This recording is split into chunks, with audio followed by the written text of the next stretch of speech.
सर्दियों का मौसम शुरू होते ही जंगल में बर्फ गिरना शुरू हो जाती है। ऐसे में जंगल के सभी पंछी अपने अपने घरों में आराम कर रहे होते हैं। टोनी चिड़िया भी अपने बेटे गुगू के साथ घर में आराम कर रही होती है। गुगू अपनी माँ से कहने लगता है, मेरी अच्छी मामा, आज तो मुझे कहानी सुना दें। कितने दिन गुजर गए, आपने मुझे कोई कहानी नहीं सुनाई। अच्छा, तो आज मेरे गुगू को कहानी सुनकर सोना है, तो ठीक है, मैं अपने बेटे को भी कहानी सुनाती हूँ। किसी जंगल में एक बहुत ही नेक बादशाह रहता था।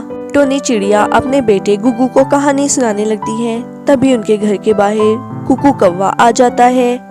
आज तो मैं टोनी आंटी और गुगू को बहुत ज्यादा तंग करने वाला हूँ। ऐसा कहकर कुकू टोनी चिड़िया के घर की बेल बजाने लगता है। ऐसा करता हूँ, अब जल्दी से छुप जाता हूँ। उधर टोनी चिड़िया अपने बेटे गुगू को कहानी सुना रही होती है। तभी दरवाजे पर दस्तक होती है।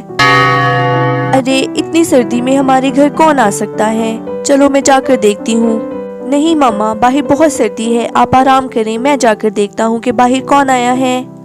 गुगू जब बाहर जाकर देखता है तो उसे बाहर कोई भी नजर नहीं आता, जबकि कुकू छुपकर ये सारा मंजर देख रहा होता है। अरे, बाहर तो कोई भी नहीं है, फिर ये बेल किसने बजाई थी? चलो जाकर मम्मा को बताता हूँ।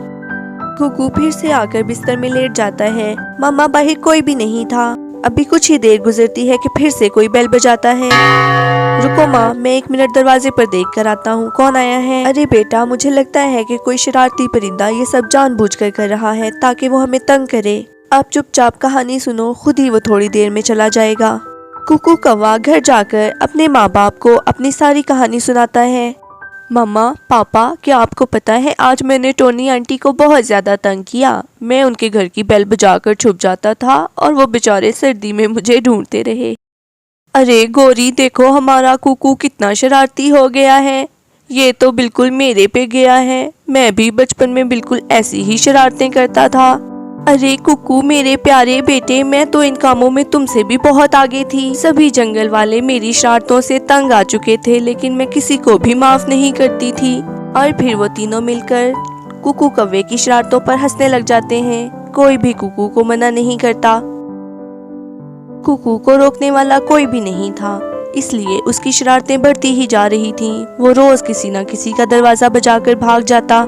एक रोज कुकू चील के घर की बेल बजाकर भागने लगता है। चील उसको देखकर उसके पीछे जाता है। तभी अचानक चील एक दरख्त से टकराकर नीचे गिर जाता है और उसका सर फट जाता है। चील के चिल्लाने की आवाज सुनकर चील की बीवी फौरन वहां पर आती है और चील को अपने घर ले जाती है।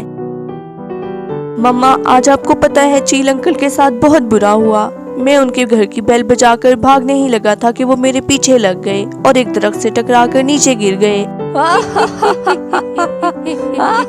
कुकू की शरारतों पर उसे मना करने की बजाय उसके माँ बाप उसकी शरारतों पर खूब हंसते हैं। अगले रोज कुकू कौवा कबूतर मियाँ के घर बेल बजाने पहुँच जाता है। आज मैं कबूतर अंकल के घर की बेल बजाऊंगा, बहुत मजा आएगा, बहुत मजा आएगा। जैसे ही कुकू बेल को हाथ लगाता है, उसे बिजली का जोर का झटका लगता है और वो फौरन नीचे गिर जाता है। हाय, मर गया, कोई तो मेरी मदद करो। हाय, मेरा पंख टूट गया।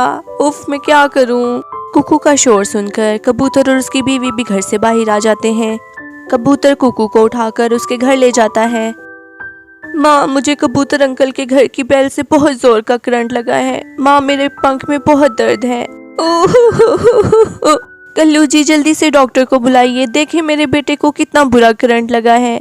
काश गौरी, तुमने अपने बेटे को शरारतों से मना किया होता तो आज उसकी ये हालत ना होती। ऐसा कहकर कबूतर वहां से उड़ जाता है, जबकि गौरी और कल्लू कौवा दोनों बहुत शर्मिंदा होते हैं और उन्हें एहसास हो जाता है कि काश उन्होंने वक्त पर अपने बेटे की इस्लाह की होती।